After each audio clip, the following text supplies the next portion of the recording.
Hi, welcome back to the channel. Today we're going to be discussing the Premiership games that were played at the weekend, go a few points, discuss what happened in certain matches, and then see if you have any responses to any of my comments. Before I do this, as I always say, please remember to subscribe to this channel and like this video. Right, let's start off with the first game, Arsenal v Brighton. Now, 1-1 draw. Arsenal should have done much better. Obviously Declan Rice was at fault for his second yellow card. It was a very minor yellow card. I mean, the referee really jumped on him for that. However, he should have been more careful after his first very fast yellow card when he dived in on a very ruthless tackle, but was a very dangerous tackle as well. So all in all, it was fair enough that Declan Rice was sent off. And then, because of that, to change the whole game, when Arsenal were in the ascendancy with Havertz's goal, and then it all went defensive-like. And as we go through it all, Pedro scored the equaliser, and I have to say that Gabriel and Saliba were both at fault for the equaliser. They should have done much better. Havertz had a chance also to score a winner, as did Saka in the second half. They both should have really done better. But all in all, it's 1-1, I think, was a fair result for Arsenal v Brighton. Let's get on to Brentford v Southampton. Well, Brentford doesn't seem to affect them very much that Ivan Toney's gone. In anything, it seems to have made them stronger. They were very dominant against Southampton, even with Ramsdale in goal now.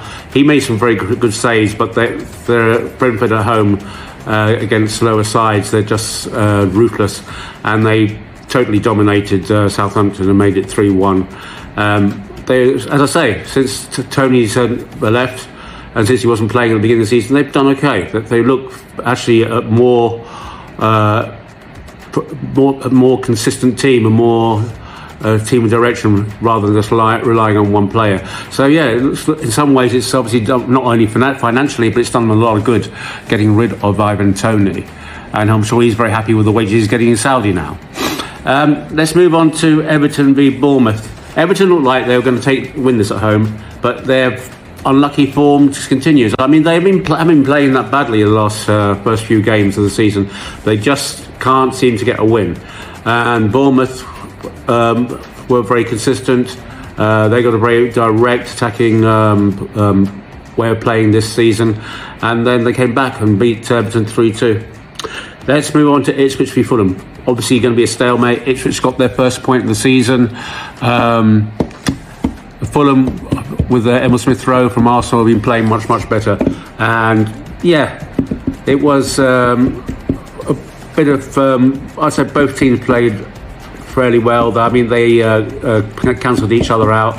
It's not surprising. It just turned out to be a 1-1 draw, basically. Move on to Leicester v Aston Villa. Aston Villa, I put them in. They're one of my favourites, so I think they're going to be fourth again this season. I think they're, even with losing to people like Diaby and also their player to Juventus, they're just still very strong team. Unai Emery's very good. He organises his team very well. And that's the reason why they beat Leicester 2-1. Leicester are going to struggle this season, I think. However, I do feel that in some matches they will win. I think that Leicester at the end of the season will be 16th or 17th. They're not going to get relegated because of their past form. So, but they are going to struggle. Even with people like Vardy in the team, they're going to struggle. The next one is Forest v Wolves. Again, both teams played okay. A bit defensive at times. Not really surprised that there's a 1-1 draw, even with Forest were playing at home. They're just the way those two teams are about the same level, that they're going to cancel each other out. West Ham v Manchester City. Well, what can you say? And Haaland, another hat-trick. Haaland's on fire again. I think City, unless they get points deducted, are going to win the Premiership again. This just seems like a formality for them now. They just are very good team, and with Haaland firing on all cylinders again, I just don't see anybody stopping them. I just feel they are the team that are going to win. They may play teams like Liverpool and Arsenal in the shadows. But as I said, wait till January when the 113 disciplinary rules come out and see if they get found guilty, and if so, they get deducted points. And I see the only reason that they won't win the Premiership again if they continue on this vein of form. Then let's watch Chelsea Crystal Palace. I watched this game last night. I mean, it was a very good game actually. Chelsea played very well the first half, and then second half lost the plot. They seemed to change from one half to the other, and Palace came into their own. Eze, brilliant goal. They could have actually won it at the end. Crystal Palace got their first point of the season. I think they're going to be very good this season again. They managed to hold off to players like Wharton, Eze, Gueye, Matuta. They only lost Ollis to Bayern Munich. So I think they got most of the majority of the team that played so well towards the end of the last season. I think they'll end up in mid-table again. I mean, they also play some very good football, and it was enjoyable to watch yesterday. With regards to Newcastle with Tottenham can feel unlucky. They had so many chances, but Newcastle at home, if you don't take your chances with Isaac up front, you're just going to get beaten. And Isaac took his chances, and there you go. It was 2-1 to Newcastle, even though Tottenham had about 20-30 shots on goal. But that's the way it is. And then finally, Manchester v Liverpool. Liverpool totally dominated Manchester, with Diaz scoring 2 goals and Salah adding a third.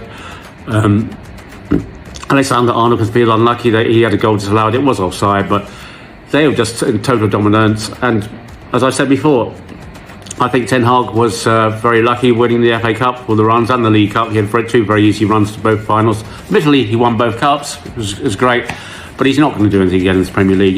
I've given until November, and he probably gets sacked because he just lose 2 games out of the first 3, and to lose so badly and easily against Liverpool at home. It just proves that his tactics don't work. There's nothing new in the way he does things, and it's just the same old with Ten Hag. So I can see I think he'll be one of the first managers to get sacked this season, and I predict probably around November or beginning of December. Anyway, that's all from me now. If you have any comments or you feel that disagree with some of the things I say, please put your comments below. Speak to you soon. Goodbye.